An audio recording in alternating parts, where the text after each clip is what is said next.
Hey, Seminary Dropout listeners, this is Sean Palmer. I'm the teaching pastor at Ecclesia Houston in Houston, Texas. And Shane's given me a minute to share with you about how you can be a blessing to the kingdom in Houston. Because Seminary Dropout has a worldwide audience, those outside the U.S. may only have a passing awareness of the Category 4 hurricane that hit Texas this past week. Category 4 is almost as big as it gets. But this storm, Hurricane Harvey, was extremely slow moving. And because it was so slow, it dropped over 50 inches of rain on Houston and Southeast Texas, and all of this in just a few hours. The banks overflowed, nothing could handle it, everything flooded. That's what we call a 1,000-year flood. Over 33 people lost their lives. Families were rescued off roofs of their houses. Highways were transformed into rivers. It has been absolutely catastrophic, unworldly. Millions of people, including me, have had their homes flooded and are facing a long, daunting, wearying repair, and all of the insurance companies that come along with that kind of repair. You know all that if you're in the States and you've been following the news. You have also likely wondered about how you could respond. At Ecclesia, we have a couple of ways you can act. You can find all these online at ecclesiahouston.org/helphouston. Ecclesia is spelled ECCLESIA, ecclesiahouston.org/helphouston. First, you can donate. This is going to be a multi-billion-dollar repair. One of my friends in Dallas just made a decision, and he had his church, as an initial act, send a check for $50,000. This is a great opportunity for our mega churches to do something truly mega. You may not be able to do that. Maybe you can do $500 or $50 or $5. We just need some things that right now we can't afford to buy. So instead of handing out food, we're giving families gift cards, letting them use their agency. They know better what they need than we do. We're buying the tools that we need to do the repair, to do some of the demo and the reconstruction. We cannot at this moment house food or clothes, so we are not taking food or clothes, but we are cleaning up. And then in 6 or 8 or 10 weeks, when most of that is done, we'll move into the second phase. What you can do now as a second move and in the future is you can send a team. We want to invite you to bring a team of people to help clean up and do some work alongside Ecclesia. Ecclesia will give you a great breakfast, we'll organize you, we'll house you while you're there. You'll head back home when we're done, refreshed and reinvigorated. I promise you that. And all of this is available again at ecclesiahouston.org/helphouston. And church, I'm just asking you to dig deep. This is a chance for the church to be the church, and I know we can do it together. This is our chance to be a faithful witness to our communities, to rise above the left and the right politics, and this is who disagrees with this person, and this people are making this statement and that statement, and just be the church. In this darkness, we can shine together. So be blessed, my friends. Go to ecclesiahouston.org/helphouston and add your name to a list of heroes of the faith there who are doing everything they can to bring healing and hope. God bless you. Bye-bye. You're listening to Seminary Dropout, and I'm your host, Shane Blackshear. In cooperation with MissioAlliance.org, straight from my house in Austin, Texas to yours, interviews with leading Christian authors, leaders, and thinkers, because good theology should be for everyone. This is Seminary Dropout. Let's go! My guest is Mandy Smith. Originally from Australia, Mandy is lead pastor of University Christian Church, a campus and neighborhood congregation with its own fair trade café in Cincinnati, Ohio. She contributes regularly to Christianity Today publications and the Missio Alliance blog, and she's the author of Making a Mess and Meeting God. Her latest book is The Vulnerable Pastor: How Human Limitations Empower Our Ministry. Mandy and her husband, Jamie, a New Testament professor at Cincinnati Christian University, live with their 2 kids in a little house where the teapot is always warm. Mandy, thanks for being with me.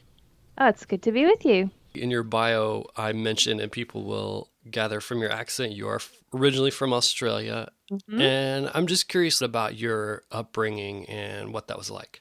Yeah, I grew up in Brisbane, which is the 3rd largest city in Australia, and grew up always attending church. It was a big part of our family's life. But at the same time, I don't know what the statistics are now, but Australia's never really had any kind of a revival or, it was founded as a penal colony, which, it's very different kind of founding from the religious freedom that you had in the background of this country. And so the church was a very small kind of factor in the culture there. And so I just grew up knowing, I think there were maybe 2 other people in my class at school, the whole grade level who would have been known to be Christians in some way. So it was a very different kind of place. And yet at the same time, I see how now in the 20 years or so that I've lived in the US is actually feeling more and more like that. To me, that's becoming more of a post-Christian context. And so there are ways that in some ways that feels more, I know how to deal with that. I don't know how to be in Christian empire, so to speak, so, but so that's one part of my growing up experience in Australia anyway. Do you know who in your family first became Christians and how that became a part of your family? Oh my goodness. I think it was just, as far as I know, everybody had passed it on through generations. And my father actually was a first generation Australian. His dad was from Ireland. His mum was from Russia. And even, tracing back across different places like that the story is a story of Christian faith. So no, I don't know. I just find that so interesting in when people are Christians in a post-Christian context. That's always so fascinating. For me, growing up in the Bible Belt, it's kind of like, well, that's what everybody does, Yeah. It really does kind of purify your faith, and it makes I would imagine choices more obvious than they might be in a place where everybody else is Christian, and you kind of just get used to being a bit strange. It's not. So, I think it did feel very strange when I first moved here, and I felt so surrounded by it. And at first it felt very comfortable, but after a while I got a little bit disturbed by it. And interestingly, my husband is a New Testament professor, and he and I both had opportunities to say, like, how Christians don't care about this stuff, and people at the time it was like, but we do, and so some of the things that we would just say that seem so obvious to us would actually get us in a bit of trouble when we first moved here. But I'm watching how in more recent times, Christians, those kinds of conversations are more and more common, and Christians are the ones who are actually starting them themselves. And so that's been interesting to watch that trend in the last 20 years or so. That's so fascinating to me, because I think that Christians here in the U.S., we've had power for so long that we have a lot of trouble letting go of that. And whereas I find that Christians that I meet that grew up in a non-Christendom context, they never had that power anyway, and so it's very easy to let go of and to see yourselves as not getting your way in society all the time. Right. And I remember the very first Sunday that I went to church here, actually, and they had an announcement saying, we are boycotting these 2 companies because they've been advertising on TV during a show that has sexuality in it or something like that. And I, coming from my context in Australia, I was like, well, good luck with that. Like 5 people boycotting, what difference is that going to make, and didn't realize at that point the kind of power that the Christian world has here politically and economically. And of course, their response was heard and felt by those companies. And at the same time, I also thought, like, why are we surprised? Why do we expect that a TV station is going to represent our values? Just don't watch it if you don't like the way that it's presenting things. So that was, I think, one moment that really felt like a collision of worldviews for me. Oh, I'm curious how old you were when you came to the States. I was 18. I was fresh out of high school. I was engaged to my boyfriend by the time before I was even graduated. And so he was coming over here to study. He's 5 years older than me. And He had got a scholarship to study the Bible over here, and I didn't want to be left out of that. So I graduated in December from high school. Our school year is different. I was married in April, and then July moved here and have been here pretty much ever since. So it was quite a year. Oh my gosh. I know.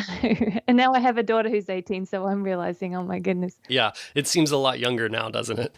Uh-huh. Oh, but I was, of course, a very mature 18-year-old. Of course. Yeah, we all were. So the last book you wrote was called The Vulnerable Pastor. Mm-hmm. And that essentially was about allowing pastors to be humans as well. And I just wonder what from your journey in ministry led you down that path. Yeah, wow. I tell the story in there of this kind of crisis moment where it all came to a head at a big Christian conference. And I think I've heard since that many people have crisis moments at Christian conferences. And I was stepping into a new leadership role at my church and just really open to the Lord's leading and preparation for that, and kind of went with an open heart, expecting that God would use that conference to prepare me. And he definitely did, but not in the way that I expected, because I just felt this collision with a model for ministry that I just could never be. And that was a true crisis for me. I don't think I put it into words until months afterwards, but I tried to stay in that conference through the day and just could not. There were so many subtle kind of indirect things, but also direct things that I just really did not see people who looked like me or talked like me or cared about the things I cared about. And I thought they were good people and they weren't doing anything to harm me purposefully, but finally just kind of escaped to my hotel room and holed up there for about 24 hours. And I think I was throwing up several times during that time. And, it was probably very dramatic. I think I threw myself across the bed and wept for hours on end and just told the Lord, you've made a mistake. I've got nothing. I don't see, if that's what it means to be a leader in the church, you've made a mistake, because I have none of that. And, at the time, it felt like a death. And when I remember that hotel room, it almost feels like a tomb to me. But in that place, the Lord just kept saying to me, in your weakness, I am strong. And it really didn't feel very comforting at the time, because I think I had always understood that to mean, in your weakness, I will make you feel strong. And I wasn't feeling strong. And so the promise just didn't really ring true to me. But really, that book took me several years to figure it out. But that book is an exploration of how that could be true. I'm like testing that one short promise, in your weakness, I am strong. And I'm kind of like testing the boundaries of it and saying, well, if that's true, what does that mean for how I preach? What does that mean for how I rest? What does that mean for how I talk to other people? What does that mean for how I seek out other leaders and how I recognize the opportunities for leadership in other people? If that's really true, I'm going to test that out, because if it's true, it's got to be true for all of us. It's got to be true in everything. And so I can testify that it is absolutely true, and I'm still figuring out the depths of the truth of it. But the scary part is that we will most likely never feel strong. And this is why Paul boasts in his weakness. He doesn't say, so now I feel great and now I feel strong. His boldness is coming from his trust that if he lets his weakness and limitation be seen, that then God's strength can be obvious. And this is, the stories throughout all of Scripture, David and Goliath, all of these stories are a story where it makes no sense, because the human being couldn't possibly do it in their own strength. People look at David and say, oh, this makes no sense. There must be something else at work. And so for us to let God's power be seen, we have to let our own limitation be seen and move forward in spite of how much we feel inadequate and limited. And it's a miraculous thing, honestly, to behold, because it shows, even as you are the one stepping shakily into those promises, you get to stand back at the end as well and say, wow, something happened there that really I can even see was not me. So that's a very long way of answering your question, but that's how it all began for me. I wonder if that's something that you have to train the people in your church to accept. In other words, if you have to train the people in your church to be pastored by a vulnerable pastor. Yeah. Yeah. Which is hard to do when you also feel vulnerable. Yeah. And if people aren't safe, if, they can sometimes, thankfully, my congregation has been incredibly healthy and encouraging of me, because there were times where I didn't want to be doing this. I'd much rather put forward a very strong front and look like I've got it all together. And they have been the ones who have encouraged me. But I've also heard stories from other people in their congregations that have, kind of remembered, kept account, and used it against them. And so, as leaders, then it's a strange place for us to almost say, to, still develop them in that, even as we are figuring it out ourselves. But I have watched how in those moments when I've had conversations with folks in that situation, I think it's really enlightening, because when a congregation relies on the pastor to be strong, it may be a sign that they are actually putting their hope in that person and not in God. And there's a kind of idolatry there. And so as hard as it is for us to be the ones who say, hey, don't expect so much from me, how is this unhealthy for your own spiritual development? I think that's a part of our call to do that, as opposed to just saying, well, I need to just work harder to be this thing that they are expecting me to be. And so we have to trust that if God has called me as a human being to do this work, then there must be some way for me to do it. And that as I do it in that way, it must also be good for the human beings who I lead. And maybe our best calling is not to be God for them, but to be an example of what it looks like to follow God. And there's nothing better than our own weakness and limitation to teach us how much we need him, So it's a switching of mindsets for all of us. Yeah. And I think a lot of us know of churches who, when the pastor has left, things have completely fallen apart because they were relying on that pastor to be strong for them. And also, I mean, I can remember my church past being part of other churches, and when pastors would leave, it was like, well, we're just in maintenance mode until we can get another pastor. Or, I mean, it's almost like we're living in Babylonian exile until we have another pastor, Right.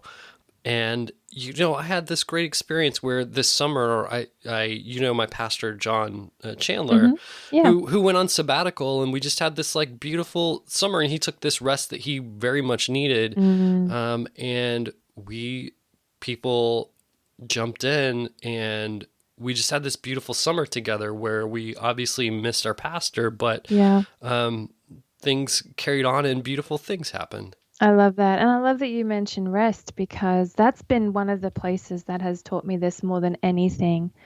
That, Sabbath is not really just about resting so we can work harder, but about remembering our identity. And I see in the stories in Exodus, God calls the people to celebrate Sabbath before he gives the 10 Commandments. And I think it's because he wants to break them out of the habit of being slaves. They've been slaves for 400 years. And now he wants to say, slaves don't get a break, but children do. And you'll take a break from whatever it is that feels productive. And it's going to be really hard because you love feeling productive. And rest in the possibility that I can handle the world for a day without you, that this is not all up to you, and that your identity is not based on what you accomplish, that I delight in you just because you exist. And that is really countercultural and has been really hard, but it has knock-on effects, and it lasts through the whole week. There's a beautiful part of the celebration that Jewish people use at the end of their Sabbath, where they pour wine into a vessel and pour it and pour it and pour it until it overflows out of the vessel. And it's their prayer as they're doing that the rest from that Sabbath would flow into the rest of their week.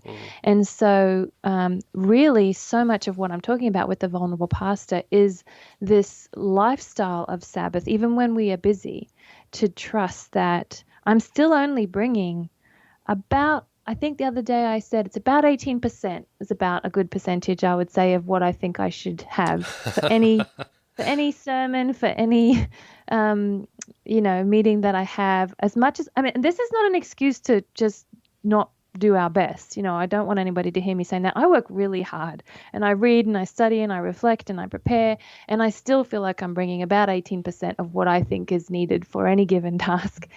And so that's a kind of Sabbath too, of saying, I'm trusting that God is carrying this. This is ultimately his work. He has called me for some mysterious reason to be a part of it with him. And I will bring, it's the crumbs, it's the fish and the loaves. I will bring what I have and trust that he can multiply it into something else. And there's a strange kind of freedom in that. Like, I have learned to laugh at myself more than I ever have before. And there's this almost like, well, this is ridiculous. Like, there is no way I can do this. It's so ridiculous. It's funny. I just have to laugh, And so that's really been freeing and encouraging. Well, let's talk about SheLeads for a little bit. Yeah. So this is, for those who don't know, SheLeads is a summit that Missio Alliance is putting on. I think last year was the first time that they had it. So this is the second year. And it's a summit about men and women together, checking out God's vision for shared leadership in the church and ministry. So I wonder if you could just put some flesh on that and talk a little bit more about the summit and what it's about. Yeah, we're really excited. It's just a one-day event on October 28th. And there'll basically be 3 plenaries. It's Todd Hunter, Jean Birch, and Nancy Ortberg will be doing our plenaries. And then we'll also have a panel discussion. And all of this is happening live in Pasadena, but we'll be also live streaming it all over the country. There are currently 11 other venues that are hosting it all over the place. And I know you'll be having one there in Austin. That's right. And also anybody, anywhere, wherever they are, whether they want to go to a local venue, or they can also take part in it by live streaming it in their own home or with a small group or just by themselves. So people can take part in it any of those ways, whether coming to Pasadena in person, going to a local venue near them, or live streaming it online with a group or by themselves. And we can also, you'll also have access, if you register to live stream, you'll have access to the recordings afterwards. So that'll even be available if you can't make it on October 28th. And the broader vision of it, for me, it was happening before my role started this year. For me, I'm inspired by Edwin Friedman's approach to leadership, and also by Walter Brueggemann's prophetic imagination, both of which call us to set aside an anxious kind of presence and a power-driven kind of approach, and to have a kind of prophetic posture, which draws on imagination and draws us out of reptilian ways of just survival instincts. I think that when we talk about power and leadership and gender in the world, it's such an us and them, if you get more, I get less, scarcity kind of approach. And then when we want to flip that, we just keep the same hierarchies and say, well, now women get to be in charge. Now it's our right to have the role that men have had. And I don't think that's truly the gospel way. And so as much as it's taken healing in my own heart to get away, like I have quite a few good reasons to be angry or to be frustrated because of real experiences that I have had. And I dare say women who take part in SheLeads will have some of those similar stories. But at the same time, we have a bigger story and a better story, which tells us that we are called by our Father, and we are welcomed into his mission, and we are recipients of his grace. And if we let that story be our primary story, then we can extend a hospitable space even to those who may not see us as God sees us, and not only say to them, hey, God doesn't see me that way, but hey, God doesn't see you in that way either. And that takes a lot of work. But so I'm because God is doing that kind of healing in my own life in the last couple of years, and how I'm seeing it brings healing in my relationships with the men that I lead with. I just long for that kind of healing for all of us, to set aside the world's ways of talking about power and leadership and gender. And I think often when we have an imaginative approach that, is inspired by things like Ephesians 5, where we talk about, a metaphor of of a husband and wife is used in describing Christ's relationship with his church. And I actually think that we can even explore that in relationships between men and women in general in the church, that and I've watched this, as I have found healing with the men that I lead with, it has healed the work that we're doing, and in so doing healed our mission and healed the church. And so that's my longing for this day, that in some way women will be invited into a new imagination of what God is calling them to and how this might look, that men might be invited into a new imagination of what it looks like to encourage the women in their lives and churches, and that men and women together might be able to dream about how we can lead in a way that really sees one another as brother and sister in this family that we're a part of. You know, one of the things that you alluded to there that I appreciate so much about SheLeads and about the way it was done last year, so often what we do when we have noticed that we've done something wrong in Christianity is we find some kind of model from the greater culture and then kind of slap a Christian veneer on it. And so one of the things that you alluded to was often when we have these conversations about women in ministry or in the church, it's often kind of like, okay, men, you've been in charge long enough. Now we're going to flip that, and it's time for women to have a turn. And so if it's almost as if we want to exchange patriarchy for matriarchy, and what SheLeads is about is really saying, well, maybe that entire system is flawed. Maybe we don't need to just change places, but maybe we need to do away with those scales altogether. Absolutely. Yeah. Go ahead. No, I was taking a breath because I love what you said. So, last year I mentioned that here in Austin last year we had it was just like a viewing party.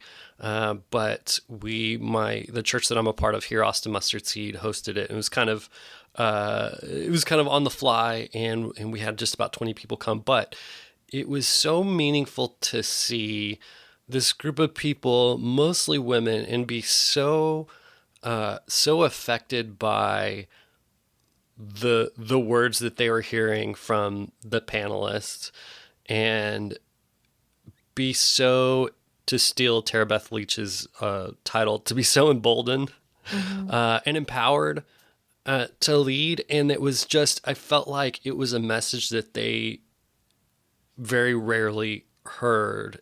And I think that's so significant. Oh, absolutely. Yeah. And as much as we don't like to dwell on the negative experiences that we've had, I think most women who are called to ministry in some way have had some very obvious and direct ways that they've been dismissed or maligned or just mistreated, and in some places I should say I have many friends who actually are not affirming of my role as the lead pastor, and because they are coming from a place of wanting to honor scripture, I actually really respect that. And in some ways, I have more respect for that than people who agree with me but who haven't actually wrestled with scripture and who just think it's the next cool thing to believe in. So I should say that I have, in my own wrestling, it's been always like, I only want to do what I see in scripture, and I don't want to do this just because it feels right, and that has taken a lot of work. And so I admire the people who are doing that work, even if they don't come out in the same place. And those people are very respectful in the way that they speak to me. But there are some who somehow feel threatened and who don't really speak in Christian ways. And that's when I feel like there's another power at work that is not just, hey, sister, I'm calling you to repentance because I think you're working against the spirit in your life or something. I have space for that. But when there are ways that women have been spoken to or treated that really don't feel Christian, then that's really troubling. And so I think we need to have space to lament that, and space for women to share those stories, and at the same time not stay there, but share a better story. And I know that some of the ways that those things have happened to me, I almost feel like it shaped this kind of two-dimensional chalk drawing of myself in my own heart and spirit. And that I'm just an upstart, or that I am never going to be as good at this as a man, or, so many different things that I hadn't even named for myself, that just over time had come to be a part of how I saw myself. And I've had several moments where just in the middle of prayer, I felt like God has just like wiped clean that image and shown it to be this two-dimensional chalk sketch that felt so real to me, and replaced it instead with like a solid marble sculpture of something that is so much more beautiful of how he sees me. And once you catch a glimpse of that vision of how God sees you, then I don't know, you can filter those other things, you can heal from them in new ways. And I can't even remember now what you were talking about. But you were talking about the women. Oh, you were talking about the women who came last year, and the way that you saw something change in them. And I love Kurt Thompson is a Christian neurologist. I have to always pause between those, because if I ever mention him, people are like, he's a urologist. No, he's a neurologist, a Christian neurologist. And he talks about how story engages a whole person, engages the left part of our brain, which is logical and loves language. It engages the right part of our brain, which loves emotion and metaphor. And so and scripture does this all the time, but when we step outside of just argument and proof texting, and step into the vulnerable practice of sharing our own stories, then I think something new happens, and we are able to have empathy and have communion in a new way. And so that's a part, I think, of what's happening here. And there have been several moments, and I've heard other women say this too, where men have said to me, I actually, in theory, don't agree with what you do, but when I watch how you're doing it, when I hear your stories, I realized that I was kind of using the Bible to justify my own fears, but actually, when I see the way women can step into a Christ-like kind of leadership, I'm not troubled by that at all. In fact, I'm really encouraged by it. And so that helps me. For the first time when somebody said that to me, it helped me see how we are bringing the world's idea of what it looks like for a woman to lead into the church. And I think we've often thought, after the women's movement, which has won so many good things for women, but also has its own kind of baggage, we assume that for a woman to be strong and to be a leader, she has to be ambitious and domineering and, pushing her own way on other people. There's a stereotype of that.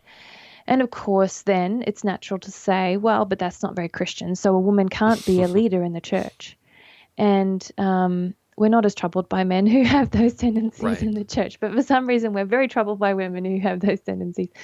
And so if we believe falsely that that's the only way a woman can lead, then of course it's natural that a woman couldn't lead in the church, because those aren't Christian ways. So one of the challenges then is for women themselves to set aside those models and to set aside the emotional stuff that makes you want to fight for your rights, and actually let the story of Jesus be the main thing that we're moving through, moving with. We can expand our own imaginations out of that small two-dimensional caricature that the world has presented of women leaders. We can ourselves have a new imagination, and sometimes we are even, again, to quote Tara Beth Leach, she says we become our own role models because we may not have seen anybody do it like we have to do it before. And then we test, like, can a woman do this? Let's find out. Okay, I guess she can, every single time. And so as we ourselves are stretching our own imaginations of what it looks like to live out the calling God has put on our lives, we are also stretching other people's imaginations, the young women who are watching us and the men who are in our lives. And so it is a bit of an experiment, and it's a little bit scary, but with God's grace, I am watching new things unfold. And like you said, I'm hungry for that moment, or those moments on the day in October when I see women's faces light up and when I see their eyes glisten in a new way as they catch some vision of what God has for them. And I long for that for the men who come as well. I'm assuming they'll be in the minority, but we absolutely want men to be a part of it. And I long for them to set aside the pain that this has been for them too. I'm sure men each bring their own pain associated with conversations and relationships that they've had with mothers or sisters or wives, and to find healing from that would be beautiful as well. I'm so glad you said that, because I think that, just the nature of it, the majority there will be women, but this is not a women's conference in that only women are supposed to go. Mm-hmm. And I think it is so valuable for men to be at things like this and hear this message. Every once in a while I get somebody kind of just curious about why I have a lot of women on the show who talk about women in ministry. And I mentioned earlier, I'm a part of the team that's leading SheLeads here in Austin. And so every once in a while I kind of get this, like, why are you so into this? And I just think that in a selfish way, there is like 50% of the church that I could be receiving from that I'm not so much. I love that. And I need a word from the women in the church. And so just on a purely selfish level, I want the women in church around me to be empowered to lead, so that I can receive. I love that. And then it's not about rights. It's not just about doing it because it's fair. It's doing it because we believe that women truly bring you something unique to the church. And I do believe that God has gifted certain men, not that men get an out if this is not their gift, but I've watched, my husband is one of them. Some of the guys on staff with me are also like this, that there are certain men who I feel are called to be champions for women, and they can speak to women in unique ways. They can also speak to other men in unique ways and open doors for that. And I love that you are coming from that perspective of trusting that women bring something to the church. And I remember on the flip side of the painful experience I mentioned at a Christian conference, I was at a different conference several years later, where it was just a really great way that they were talking about doing discipleship in new ways, and that it was more organic and relational and all this kind of stuff. And all the male lead pastors in the room were kind of freaking out a little bit and saying, like, but what about our programs? Like, we love what you're describing and we want to do that, but we don't know how to do that. And I just it was the first time ever that I wanted to stand on the table and be like, we've got this, like, we've been doing this all along. We're right here with you. And I have this metaphor in my mind of like those kinds of movies, like the Lord of the Rings movies or something, where like a small band of friends is fighting the enemy and they're almost overcome. And then right on the crest of the hill, their other friends that 3 scenes ago parted ways from them are coming over the hill, and they're coming to like join this effort. And just when the first crowd is, wearing out and out of energy, their friends come alongside and say, you're not alone, we're here with you, So that's a moment I think that is happening right now in the church. And I should say that it's been beautiful how the kind of healing that God is doing in my own life, to do with the caricatures that I've even had about being a woman that are unkind from the world, as he's healing those things in myself, which also is bringing healing to my relationships and my ministry, he is also healing my own image of the church, who is the bride of Christ. And I've come to calling her ecclesia because it sounds like a woman's name. And I just have this amazing image in my mind at all times of a woman who has been enslaved, the church, that has been used for things that she was not meant for and for the purposes of others, and been made into a factory or a business. And yet she has not lost sight of her true purpose and identity, and she longs to be released, to just run free. And I have this image of ecclesia released from the shackles and running barefoot through the fields with her skirts flying and her hair free, and running back to her husband. And for me, I can't separate that from the healing I see God doing in his daughters. And so I believe that they're interwoven as we are finding healing in these relationships between men and women, as women are finding healing in their own selves, that, of course, what is the church without us? We are ecclesia. And we are being restored to our call. We are being restored to the Lord and our mission. And it's just such a beautiful vision. I just can't set it aside. Well, Will, obviously, I usually tell people we'll have links to this on the show notes. But if you're on the show notes of this show, you're already on missioalliance.com or .org. So just go on over to missioalliance.org/SheLeads and get all the information about the summit. And also it looks like there's about 11 cities who are doing a regional venue. And like I said, so there's 12 together if you count Pasadena, and there's a few more that are still in the works. And I think we still have time. If you want to be a host somewhere, wherever you are, we could still take another couple of regional venues if you're interested. Okay, awesome. And I'll give a plug for the one here in Austin. If you are in Austin or the surrounding area, please sign up. You can register on the website. Yep, it's going to be a great day. You don't want to miss out. Yeah, I'm so excited for it. Mandy, I've wanted to talk with you for so long, so I'm so glad that you took time to come on the show. Yeah, I'm so glad we could. Thanks for having me.